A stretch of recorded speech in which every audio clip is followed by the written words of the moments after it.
en Primera de Pedro.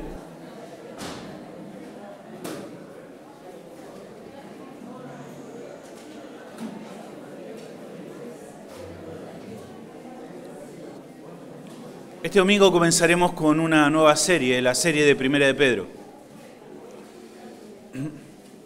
Si usted nos visita por primera vez, sepa, somos una iglesia que predica de forma expositiva y secuencial las Escrituras, y solemos estar por un tiempo en cada libro, en cada exposición.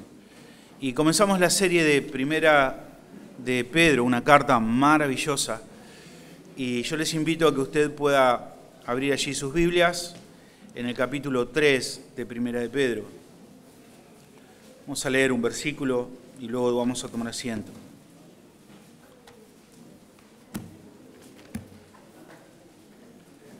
Primera de Pedro 3:15.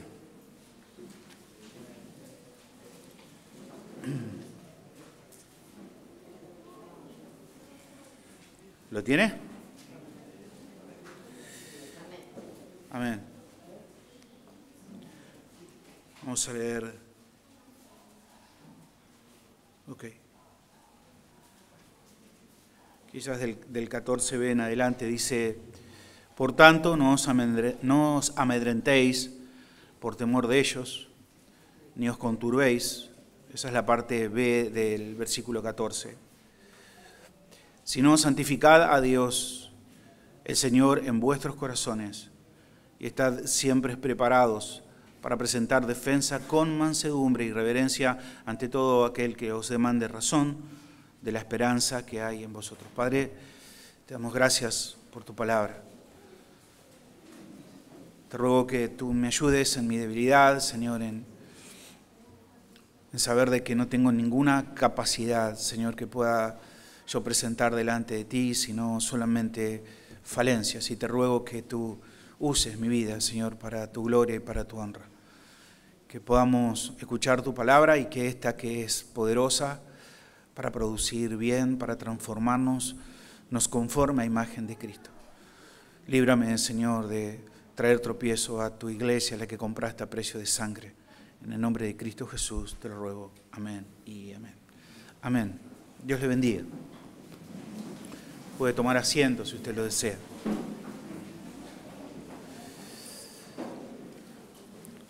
Tengo la tarea de hablar de cuál es el tema de la carta.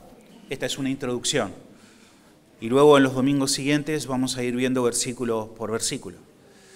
Pero tengo esta tarea de alguna manera hacer una exposición sobre cuál es el tema de la carta. Y este tema de la carta va a ser el que nos guíe luego en todas las exposiciones siguientes. Y pensamos, en esta carta pensamos que fue el apóstol Pedro quien escribió esta carta. Todos conocemos más o menos la vida de Pedro, fue uno de los líderes de los apóstoles, y esto lo sabemos porque cada vez que es mencionado Pedro, en cualquiera sea de las listas, tanto en la lista de los 12 como muchas veces en las listas de 3, ¿sí? Ese pequeño grupo que el Señor a veces apartaba, como en el Getsemaní, para que estuvieran con Él y orasen, Pedro siempre es nombrado primero, siempre. Así que estamos hablando de un hombre, uno de los discípulos del Señor, que pudo vivir esa transformación del poder de Dios en su propia vida, y hoy, ya luego de más de 30 años de ese ministerio que tuvo junto al Señor, hoy él se encuentra escribiendo una carta para animar a los expatriados que están pasando por diversas situaciones de dificultad. Y entendemos entonces que Pedro está intentando resaltar cuál es la importancia de la santificación personal en el avance del Evangelio. La importancia de la santificación personal de creyente y cómo esto afecta en el avance del Evangelio. Y esta obviamente es la preocupación que Pedro refleja en su carta, en sus líneas, en lo que escribe, a las personas que está escribiendo. Y usted, mi hermano, y yo sabemos de que hay una relación muy estrecha entre nuestro testimonio y entre el avance del Evangelio. Las personas escuchan lo que decimos, pero por sobre todo miran cómo andamos. Así que no es de asombrarnos saber que así como nos comportamos, damos testimonio del Señor. Y muchas veces nuestro comportamiento puede traer tropiezo al progreso del Evangelio. Y es esto en lo que nos vamos a centrar. Pienso y creo que compartimos juntos este diagnóstico, que la Iglesia y el Evangelio han sido dañados por los malos testimonios que se han dado a conocer. Muchos líderes han sido descubiertos en distintos escándalos. Y lejos de haber dejado el lugar de liderazgo, incluso han permanecido en ellos. Pero de todas maneras su testimonio afectó a aquellas personas que estaban en su alrededor y el Evangelio fue dañado.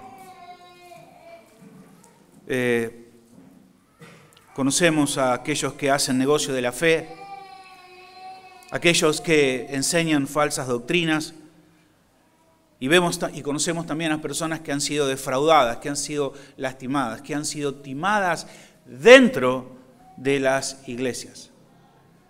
Pero hoy no nos vamos a enfocar en ellos, porque no es este el punto, y ellos no están aquí en este lugar, estamos nosotros. Y hoy quiero que prestemos la atención en nuestras propias vidas.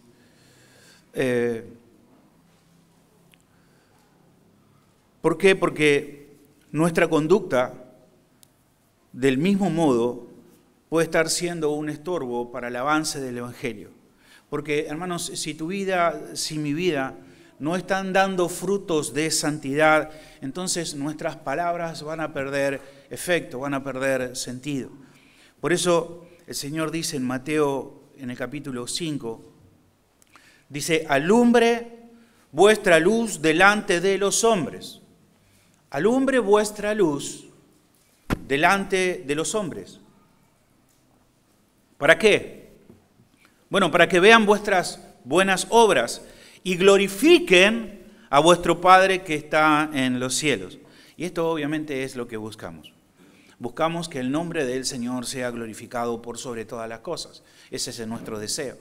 Nuestro deseo no es que queremos que sea conocido un ministerio, no queremos promover el nombre de ninguna persona. No. Lo que queremos es que el nombre del Señor sea proclamado, que el nombre del Señor sea glorificado. Entonces nosotros deberíamos preguntarnos, primero, si nosotros estamos realmente alumbrando como luminares que el Señor dice que somos. Y esta obviamente es la preocupación de Pedro y también es nuestra preocupación, que nuestra conducta no esté estorbando en la predicación del Evangelio, en el avance del Evangelio. Y me gustaría que podamos ver por lo menos dos cosas que Dios usa de nuestro testimonio para salvar a otras personas. La primera de ellas es nuestra conducta. Nuestra conducta, cómo caminamos, cómo andamos. Y la segunda de ellas es nuestra sumisión. O sea, debemos santificar nuestra conducta y debemos tener una vida sumisa delante de los que nos ven. Entonces, el primer punto, una conducta santa. Pedro se está dirigiendo a personas que están pasando por persecución. Es una situación difícil. Estas personas no estaban pasando simplemente por dificultades económicas. Ellos estaban pasando por una persecución de parte del Estado. No era una persecución en sus trabajos. Además de esa persecución que ellos la podían vivir en todos los ámbitos, el Estado mismo los estaba persiguiendo. Nerón los estaba persiguiendo y esto era un momento, estas eran circunstancias difíciles, porque cuando el Estado te persigue y el Estado te determina que eres un criminal, entonces el Estado te ejecuta y era lo que estaba ocurriendo. Habían muchos creyentes que estaban siendo martirizados y este es el contexto de la carta. Y la pregunta realmente es, cómo es que el cristiano debe responder a esta situación. ¿Cómo debían ellos responder? Podríamos decir nosotros con astucia, protestando por esta situación. ¿Cómo debían responder? Y Pedro nos da esa respuesta. ¿Cómo es que el cristiano debe responder a esta circunstancia? Bueno, el cristiano debe responder a la persecución, a las dificultades, con una vida santa. Santa. Y santo significa distinto, apartado. Cuando nosotros hablamos acerca de nuestro Señor y cuando la Biblia se refiere a que el Señor es santo, santo, santo, significa que Dios es distinto, distinto, distinto. Dios es distinto a cualquier otro ser. Nada es comparable ni nadie es comparado a nuestro Dios. Es distinto, es santo. Dios es un ser diferente y nos llama a nosotros a ser santos, también a ser diferente a los demás. No debemos vivir, no debemos pensar, no debemos negociar como las otras personas negocian, no debemos anhelar, codiciar lo que las otras personas hacen. Debemos vivir de una forma distinta, debemos imitar la pureza y la perfección de nuestro Dios. Pero Pedro es aún más específico y no nos va a decir simplemente que debemos ser distintos de una forma general, sino que específicamente nos va a decir, nos va a hablar de dos aspectos en los cuales debemos ser distintos a las demás personas. Uno, que debemos ser personas que esperan en Dios. Y lo segundo es que debemos ser personas que viven temiendo a Dios. Entonces, debemos esperar en Dios. Y esto obviamente es poniendo toda nuestra esperanza en el Señor. Hermanos, hay mucho beneficio en poder ver la cruz, porque eso nos hace entender de dónde hemos venido, nos hace agradecidos por lo que el Señor nos ha dado. Pero no, los cristianos no deben solamente mirar la cruz, sino los cristianos también deben tener sus ojos puestos en la venida de Cristo, en el galardón venidero. Entonces debemos ser personas que viven en una esperanza, en la esperanza de que el Señor viene. El cristiano también tiene puesta la vista en el galardón futuro, y no solamente viendo a Cristo en la cruz, sino a Cristo en su trono. Por eso dice Pedro, por tanto, ceñid los lomos de vuestro entendimiento, sed sobrios y esperar por completo en la gracia que se os traerá cuando Cristo sea manifestado. Esa es nuestra esperanza. Y sigue diciendo en el 1:3, bendito el Dios y Padre de nuestro Señor Jesucristo, que según su grande misericordia nos hizo renacer para una esperanza viva, por la resurrección de Jesucristo de los muertos, para una herencia incorruptible, incontaminada, inmarcesible, revelada en los cielos, ¿para quiénes? Para vosotros, y también es para nosotros, que sois guardados por el poder de Dios mediante la fe, para alcanzar la salvación que está preparada para ser manifestada en el tiempo postrero. Entonces dice en el versículo 6, en lo cual vosotros alegráis, nos alegramos, aunque ahora por un poco de tiempo, si es necesario, tengáis que ser afligidos en diversas pruebas. Hermanos, gloria a Dios por esta esperanza que tenemos como creyentes, porque este mundo no es el fin, hay una gloria venidera. Y Pedro dice que vas a vivir de una forma muy, muy diferente, muy distinta, si tu esperanza está puesta en lo porvenir, en lo que es incorruptible. Y otra vez esto aplica a nuestras vidas, ¿de qué forma? Bueno, no sé si te has preguntado por qué muchas veces nosotros vivimos como personas materialistas. ¿Por qué vivimos como personas que codiciamos esto y aquello?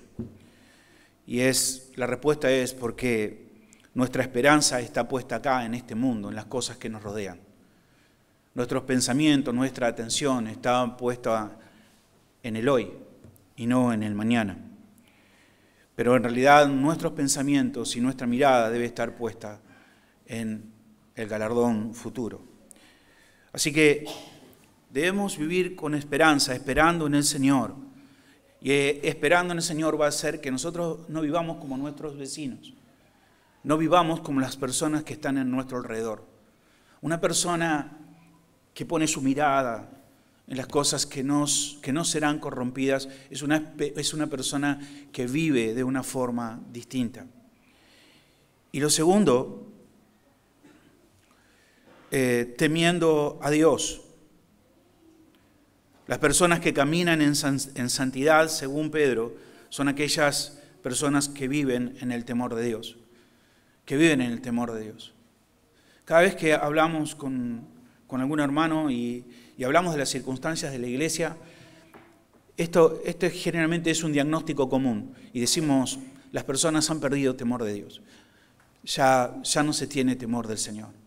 Las personas viven como viven, dicen lo que dicen, enseñan lo que enseñan, hacen lo que hacen, porque ya no hay temor de Dios. Ya no hay temor de Dios.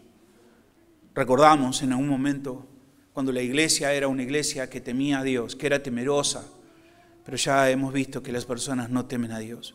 Hemos predicado tanto de que Dios es bueno y que Dios puede perdonarte todo lo que hagas, que Dios te ama de todas maneras, que no debes cambiar absolutamente nada para venir a Cristo. Hemos predicado tanto ese mensaje que las personas se han olvidado que Dios es un Dios santo, que Dios es fuego consumidor. Y las personas se han olvidado de temer a Dios y viven sin temor de Dios. Por eso Pedro dice en el versículo 17 del capítulo 1, dice, y si invocáis por Padre aquel que sin excepción de personas juzga según la obra de cada uno, dice entonces, conducíos en temor todo el tiempo de vuestra peregrinación. Conducíos con temor todo el tiempo. El punto de Pedro es que Pedro nos está exhortando a que cada uno de nosotros vivamos en santidad. Y esa santidad se caracteriza por un temor a Dios y por una esperanza en la venida de nuestro Señor Jesucristo. Y esto nos hace volver al punto de Pedro, a la preocupación de Pedro, y es que si nosotros no vivimos en santidad, eso va a estorbar a nuestro evangelismo. Esto va a estorbar, hermanos, al impacto que nosotros tenemos en nuestro contexto. Y veamos cómo Pedro lo dice, ahí en el capítulo 2, en el versículo 9. Pedro comienza a hablar de las implicaciones de nuestra santidad en un mundo inconverso, y dice en el 2:9, mas vosotros sois linaje escogido, real sacerdocio, nación santa, pueblo adquirido por Dios. O sea, Dios nos ha escogido, Dios nos ha santificado, Dios nos ha hecho distintos. Gloria a Dios por eso. Pero hay un para qué. Hemos sido santificados, somos distintos, Dios nos ha separado, Dios nos ha apartado. ¿Para qué debemos vivir en esta santidad? Y dice, para que anunciéis las virtudes de aquel que os llamó de las tinieblas a la luz admirable. Es decir, Dios te ha santificado, Dios te quiere santo para que nosotros podamos compartir el Evangelio. Dios nos hace santos para que nosotros podamos hablar de las virtudes de Cristo a otras personas. En otras palabras, Dios no quiere mensajeros mundanos. Dios no quiere predicadores o evangelistas inmorales.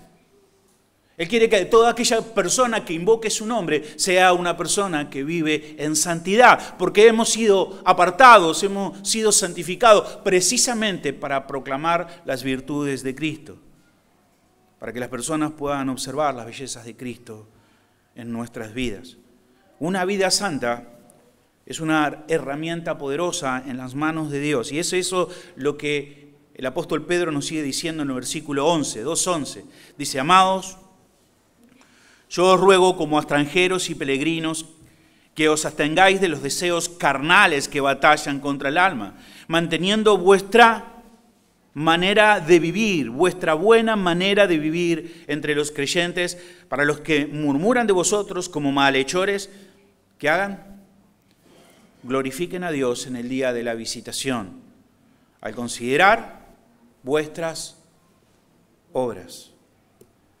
¿Por qué debemos abstenernos de los deseos carnales?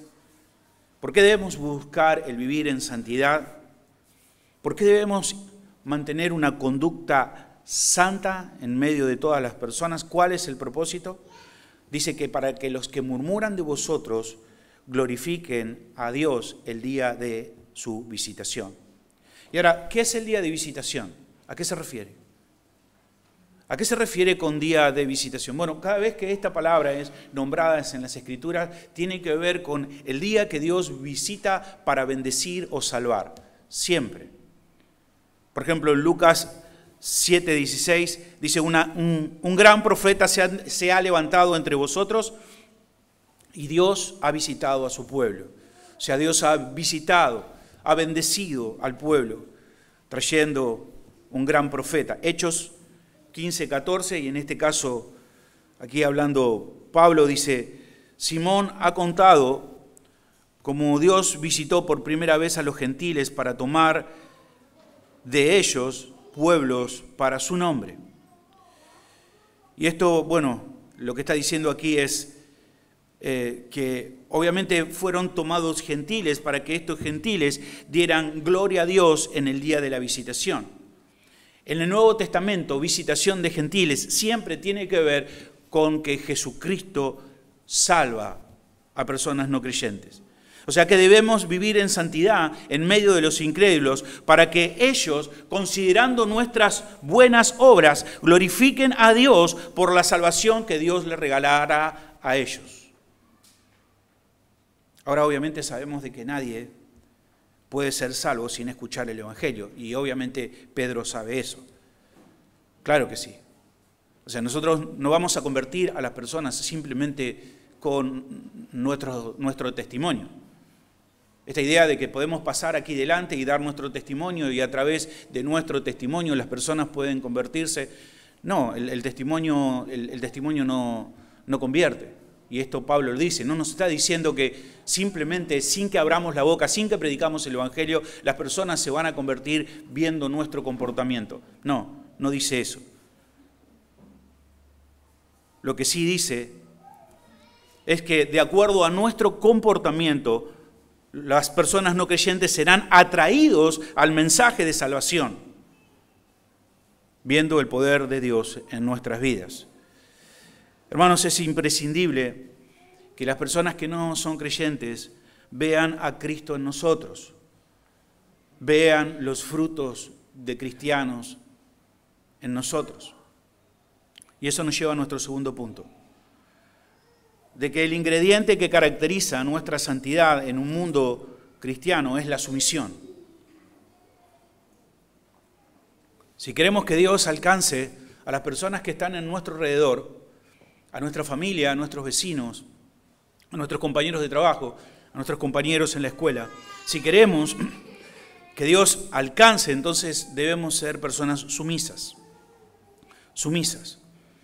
Y en la sección que sigue, ahí en Pedro, en el capítulo 2, versículo 13 al 37, Pedro nos va a dar varios ejemplos con respecto a esto.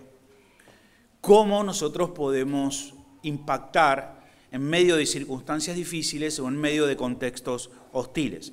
2:13 dice, por causa del Señor someteos a toda institución humana, ya sea al rey como a superior, ya sea a los gobernadores, como por él enviado para castigo de los malhechores y alabanzas de los que hacen bien. Porque esta es la voluntad de Dios, que haciendo bien hagáis callar la ignorancia de los hombres insensatos, como libres, pero no como los que tienen libertad como pretexto para hacer lo malo, sino como siervos de Dios. Honrar a todos, amad a los hermanos, temed a Dios, honrad al rey. Honrad al rey. Y este es un mandato muy difícil. Honrar al rey. Y es honrar al rey. Y este mandato es muy difícil porque el rey era Nerón. Y todos nosotros sabemos un poco acerca de Nerón. Nerón era una persona despiadada, era un loco. Y era un loco que le había echado la culpa a los creyentes de haber quemado Roma, habiendo sido él mismo el que la había quemado. Pero como los cristianos que vivían en Roma eran personas raras, eran personas que habían días que ellos se reunían y decían que comían y bebían la sangre del Señor. La gente desconfiaba de ellos. Decían que esperaban un rey, no doblaban sus rodillas delante del César. Entonces todos desconfiaban de ellos y aprovechó esto Nerón y le echó la culpa del incendio de Roma. Y Nerón comenzó una persecución como jamás se vio en la historia contra los creyentes. Y lo hizo de una forma despiadada. Los cubría con pieles de animales y los arrojaba a las fieras. Los untaba en brea y los prendía a fuego o en cera. Alumbraba su palacio con cristianos prendidos fuego y él tocaba el arpa mientras que todo eso sucedía. Y ahora Pedro le habla a estas personas y le dicen, ¿saben qué? Ustedes deben honrar al rey, ustedes deben honrar a Nerón, ustedes deben someterse a Nerón, a una persona despiadada, injusta. Ustedes deben someterse, sin pretextos, sin decir, bueno, es corrupto, es que no se merece, sin pretextos. Algunos podrían decir, bueno, no, pero nosotros tenemos otra ley. No, hay una sola ley suprema. La ley suprema es la de Dios y Dios nos manda a que nosotros nos debemos someter a las autoridades. Y no solamente someternos, sino dice que debemos tratarlos con honra, con honra. Y esto dice aquí Pedro, que hace callar la ignorancia de los hombres insensatos. Eso es lo que nos da oportunidad para poder explicar por qué nosotros vivimos de forma diferente. No solamente honramos, sino que damos honor al rey. Y yo me pregunto, hermano, ¿qué pasaría si en tu entorno tú hablaras bien de nuestro presidente, el presidente Alberto Fernández? Y no solamente bien, si tú hablaras con honor del presidente, ¿qué ocurriría? Muchos se burlarían de vos. Muchos se reirían de vos. Y te van a cuestionar. Y ese es el punto. El punto es que nos cuestionen. El punto es que nuestra santidad, nuestra forma de vivir provoque preguntas en las personas que están alrededor. ¿Cómo no te ríes del presidente si todo el mundo se mofa, todo el mundo le hace memes, todo el mundo lo insulta? No. Mi Dios me dice que yo debo someterme y yo debo honrar a mi presidente.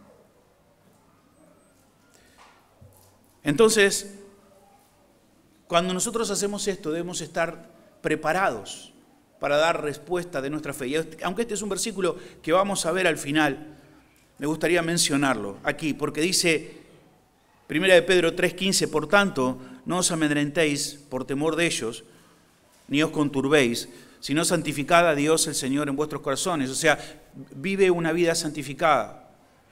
Busca la santidad en tu corazón y estar siempre preparado para presentar defensa con mansedumbre y reverencia ante todo aquel que demande razón de la esperanza que hay en vosotros. Si tú vives con un corazón santificado, si tú caminas en santidad, si tú no haces lo que hacen otros, si tú no te burlas de tu presidente, entonces está preparado porque las personas que están a tu alrededor te van a preguntar cómo es posible que tú no hagas eso. ¿Cómo es posible que tú trates con respeto a quien nosotros nos respetamos? ¿Cómo es posible que tú no te burles cuando todos nos burlamos? Y ahí nosotros tenemos la oportunidad de testificar de nuestro Señor, porque nosotros honramos al Rey, porque honramos a nuestro Dios. ¿Por qué tantas veces las personas no te preguntan acerca de tu fe? ¿Sabes por qué? Porque vivimos exactamente como ellos. Porque nos reímos exactamente de lo que ellos se ríen. Porque somos contenciosos, porque somos malhumorados, porque vivimos sin gozo, sin paciencia, sin amor. Y no debe ser así. Pedro dice honrar al Rey. Y eso es vivir en santidad en un mundo inconverso. Eso es vivir en santidad. Honrando a las autoridades, honrando al Rey. Y eso obviamente va a generar burlas, sí, pero también va a generar oportunidades para predicar, para poder mostrar que somos diferentes, para poder mostrar a Cristo en nosotros. Segundo ejemplo, no solamente el someternos a las autoridades, sino también a las autoridades en el trabajo, a nuestros patrones. Vea el versículo 18, 2:18.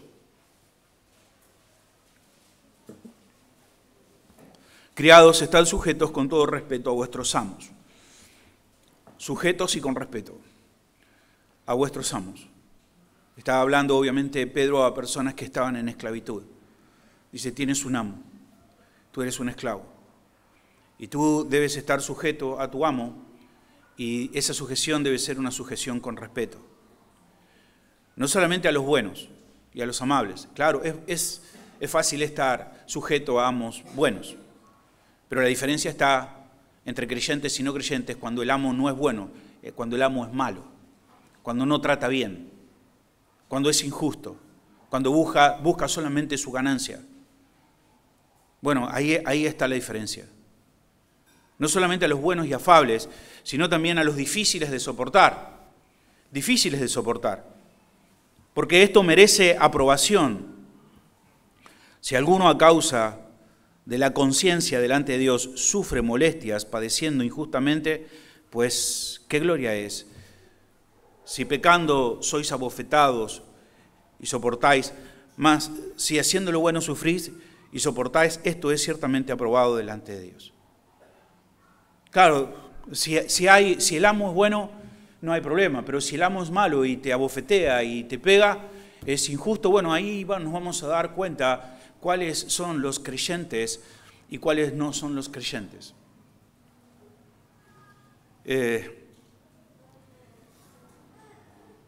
Obviamente hoy no tenemos nosotros amos, ni existe la esclavitud, pero el principio vale. El principio vale. Supongamos que en tu trabajo tu jefe no te trata bien, tu patrón no te trata bien, tu patrona no te trata bien, no es amable, no se fija en tus necesidades, no tiene presente tu trabajo, no te agradece como te debería agradecer. No es un buen patrón. O quizás en la fábrica. Estás allí en la fábrica, está el patrón o está el encargado y es un mal encargado o es un mal jefe. ¿Qué pasa cuando el encargado o el jefe se va de la fábrica? ¿Qué pasa con los empleados? De repente les agarra vagancia. ¿No? De repente ya no trabajan como deben trabajar. Pero tú sigues trabajando. Y te dicen, ¡hey! Se fue el jefe. Dale, se fue el jefe, ya está. Y tú sigues trabajando. Dejá lo que estás haciendo. Vení, ya se fue el jefe, vamos a tomar mate. No. Tu jefe se fue, pero mi jefe no. Mi jefe está acá conmigo, tiene su mano sobre mi hombro. A él le sirvo. A él le sirvo. Y después de las burlas, vendrán las preguntas. ¿Por qué tú vives de esa manera? ¿Por qué tú trabajas de esa manera? ¿Por qué vives en santidad en un mundo de oscuridad? ¿Por qué alumbras donde nadie alumbra? Esa es la forma que debemos vivir y esa es la oportunidad que tenemos para testificar acerca de Cristo. Pero si tú vives como los demás viven, si te ríes de lo que demás se ríen, si robas en tu trabajo, con el horario, con lo que haces, ¿cómo vas a testificar de Cristo? Cristo no te va a usar como un vocero porque Él busca voceros santos. Y esta es una forma práctica de vivir en santidad, honrando al Rey, honrando a nuestros jefes, a nuestros patrones. Y Pedro va a presentar otro caso muy, muy difícil. Creo que él dice, ok, ¿ustedes quieren saber lo que significa vivir en santidad en un mundo difícil? ¿Y qué significa? ¿Cómo ustedes pueden vivir en un mundo difícil siendo santos? Bueno, les voy a dar ejemplos bien difíciles. Y ahora viene un ejemplo también muy difícil. Y ya no un ejemplo con la nación, y no un ejemplo en nuestro trabajo, sino un ejemplo en nuestro propio hogar, en nuestra propia casa. Y va a hablar de las mujeres. Versículo 1 del capítulo 3. Dice, asimismo, vosotras mujeres, estad sujetas a vuestros maridos, para que también los que no creen a la palabra sean ganados sin palabra, por la conducta de sus esposas, considerando vuestra conducta casta y respetuosa. Vuestro atavío sea el externo de peinados ostentosos, de adornos, de oros, el externo de peinados ostentosos, de adornos de oro, de vestidos lujosos, sino que sea el interno, el del corazón, el incorruptible, ornato de un espíritu afable y apacible, que es de grande estima delante del Señor. Mira, esta es una situación muy difícil. Una mujer que debe someterse a un esposo inconverso, pero en el contexto del tiempo de Roma. El contexto es totalmente diferente. En ese tiempo la mujer no tenía ningún tipo de derecho. Podría ser maltratada, golpeada, vejada, incluso hasta asesinada, sin que el marido tuviera que rendir cuenta a la justicia. Era una situación muy difícil. Y en esa situación que Pedro le está diciendo, dice, mira, en una esposa creyente, casada con un esposo incrédulo, qué momento, qué situación difícil, cómo esa persona puede ganar a su esposo. Y dice que su testimonio es la herramienta poderosa que Dios puede usar para transformar a su esposo. Hermanos, el testimonio es mucho más poderoso. No digo el testimonio de lo que decimos, el testimonio de lo que hacemos, mucho más poderoso de lo que nosotros imaginamos. Y ahora dice, ¿cómo es que la esposa va a ganar a su marido para Cristo? Dice que lo va a hacer sin palabras, por medio de su conducta casta y respetuosa. Lo va a ganar mediante su comportamiento, mediante cómo él le observa, cómo él se conduce, cómo ella se conduce, cómo ella se comporta. Dice, sin palabra. Ahora uno podría decir, no, pero esto no puede ser. Acá Pedro se equivocó. ¿Cómo puede decir que alguien puede ser salvado sin palabra, sin la predicación del Evangelio? Acá Pedro se equivocó porque la salvación viene por el oír y el oír la palabra del Señor.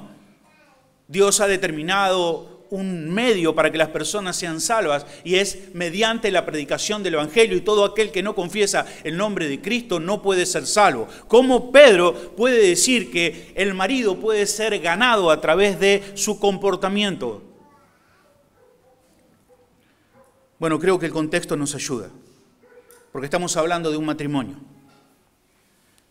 De hecho, dice Pedro que aquellos que no creen en la palabra. Entonces entendemos que es una esposa creyente y un esposo que no ha creído en la palabra, por lo tanto creemos que su esposa le ha compartido el Evangelio, le ha predicado el Evangelio. El punto es que este hombre puede ser ganado a través no de escuchar lo que la esposa le dice, no de estar diciéndole constantemente, es que tenés que venir a la iglesia, es que me tenés que amar como Cristo ama a la iglesia, es que no dice de esa manera. No, dice que es a través de su conducta. Lo que va a ganar a este hombre es observar el poder del Evangelio en la conducta de su esposa. Cuando él ve en su esposa las bellezas de Cristo, cuando él ve como adorno en su esposa los frutos de santidad, entonces Pedro dice que de esa forma lo va a ganar. cuando su esposa está vestida de un espíritu afable y apacible, humilde. Y hermanos, ¿qué oportunidad tiene esta esposa? ¿Qué oportunidad? Porque Efesios 5 dice que el matrimonio es un reflejo de Cristo y la iglesia. Y esta esposa está mostrando, está moldeando a su esposo en su matrimonio para cómo él debe comportarse y responder e imitar a Cristo dentro de su matrimonio.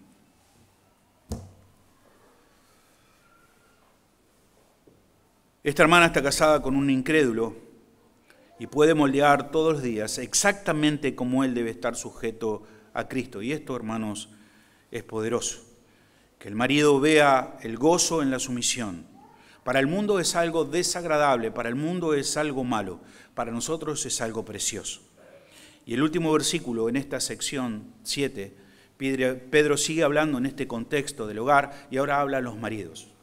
Y entendemos por el contexto que está hablando del testimonio como una herramienta para que las personas puedan abrir sus oídos y escuchar el Evangelio. Y dice el versículo 7 del capítulo 3, vosotros maridos igualmente, vivid con ella sabiamente, dando honor a la mujer como a vaso más frágil y como a correderas de la gracia de la vida, para que vuestras oraciones no tengan estorbo. Para que vuestras oraciones no tengan estorbo. Vosotros maridos igualmente. Entonces entendemos que ahora el caso es inverso. El marido es creyente y la esposa es inconversa. Dice igualmente a la esposa, ahora tenemos a un marido que es creyente y a una esposa incrédula. Y le dice a este esposo que está viviendo en una situación difícil dentro de su hogar, le dice que viva con ella sabiamente. Dice dando honor a la mujer como vaso más frágil, tratándola bien. Y dice como a coherederas de la gracia de la vida. Coherederas de la gracia de la vida no significa que su esposa es salva. No. Coherederas de la gracia de la vida significa que los dos disfrutan de la gracia común, que son compañeros de la vida. No dice que ella sea salva. Dice para que vuestras oraciones no tengan estorbo. Y usted me dice, ¿cómo puede ser, pastor? ¿Cómo puede ser que las oraciones de un creyente tengan estorbo? Eso no es posible. Nuestras oraciones son escuchadas por nuestro Dios. Todos y cada uno de nosotros podemos clamar Abba Padre, sabiendo de que el Señor responde y escucha nuestras oraciones. Nuestras oraciones llegan al trono de gracia. Cristo rompió el velo que nos separaba. Cristo compró por su sangre esta libertad que tenemos de acercarnos a nuestro Dios para que Él escuche nuestras oraciones. ¿Qué significa entonces que nuestras oraciones van a tener tropiezo? ¿Cómo es? Bueno, no significa que Dios no va a escuchar nuestras oraciones. No es ese el estorbo. Y el contexto también nos ayuda a esto. La idea es que un hombre creyente teniendo una esposa incrédula, ¿qué es lo que ese hombre va a estar orando continuamente en su casa o en su vida? Por su esposa, para que su esposa venga a Cristo, para que sea transformada. Está rogándole al Señor por la conversión de su esposa. Y Dios escucha su oración. Pero su oración tiene estorbo por su comportamiento. Porque Él la trata mal. Porque Él es mal ejemplo. Entonces la esposa, viendo su ejemplo, no hace caso al Evangelio. No hace caso a las buenas nuevas de salvación. Entonces dice que sus oraciones tienen estorbo.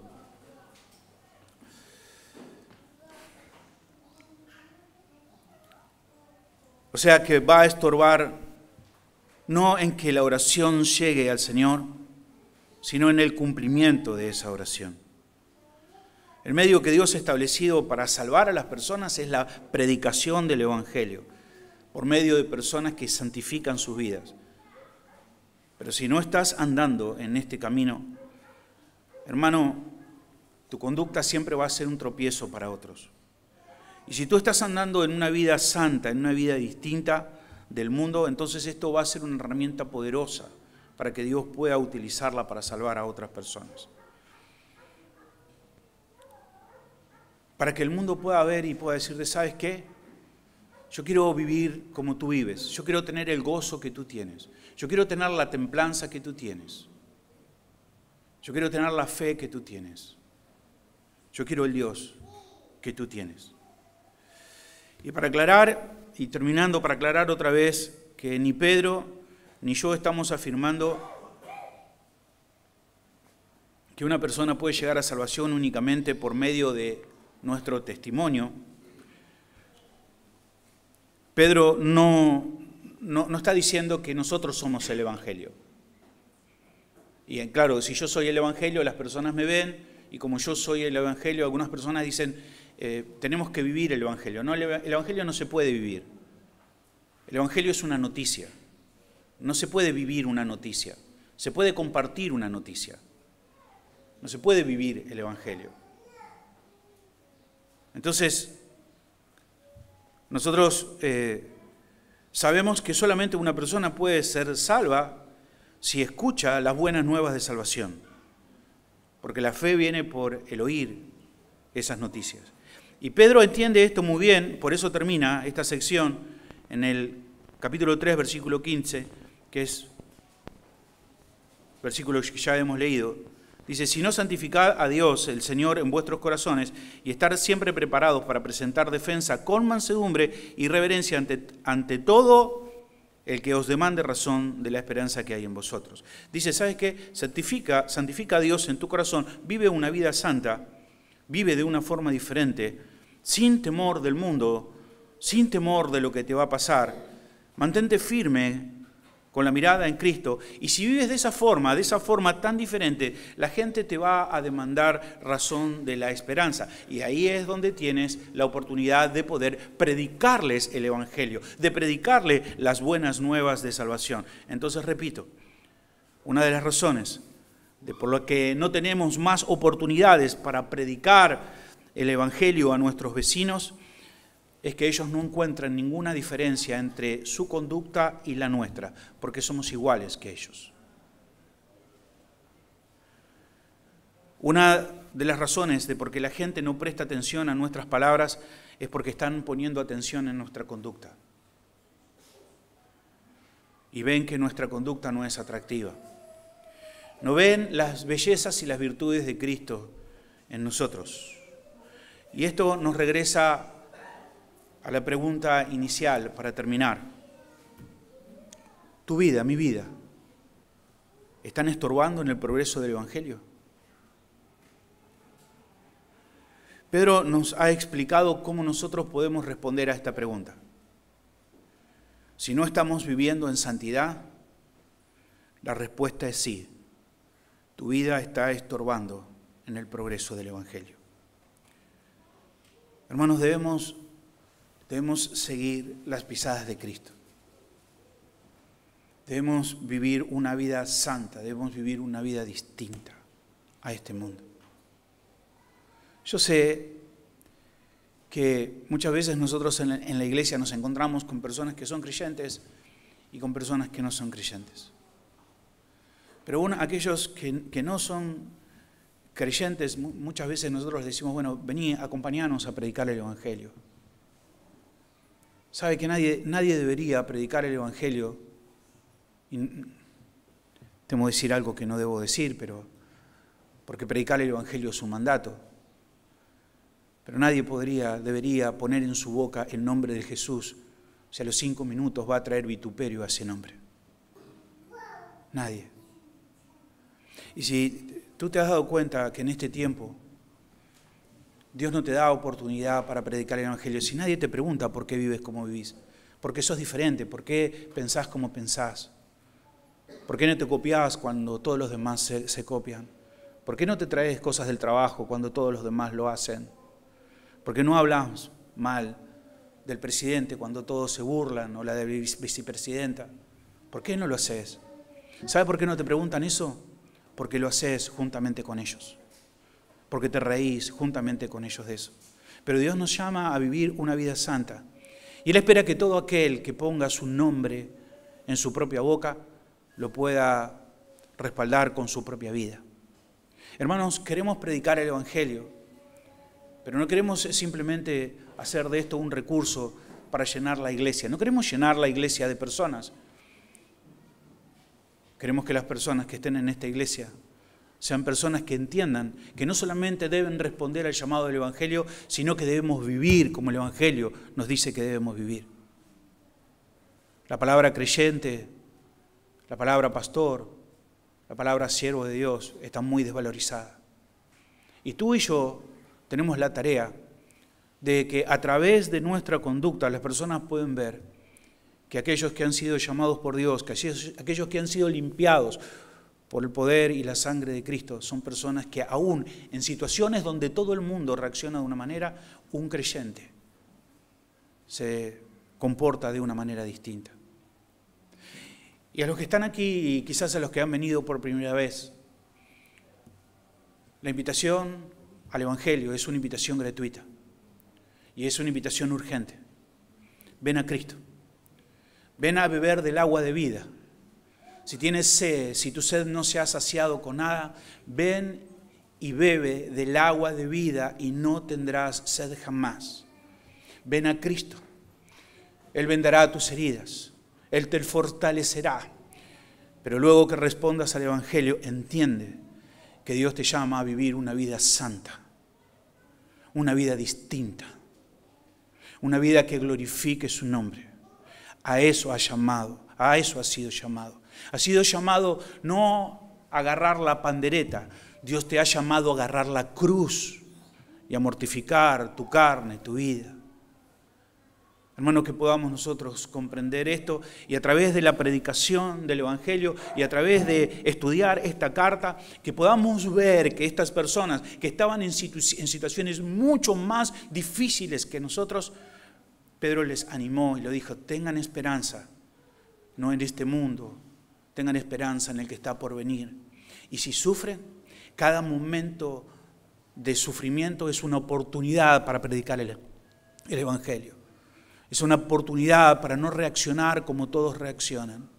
Entonces te preguntarán por qué eres diferente. Y allí predicaremos a nuestro Señor. Allí presentaremos las buenas nuevas de salvación. Los invito a ponerse de pie. Y a los hermanos a poder pasar delante.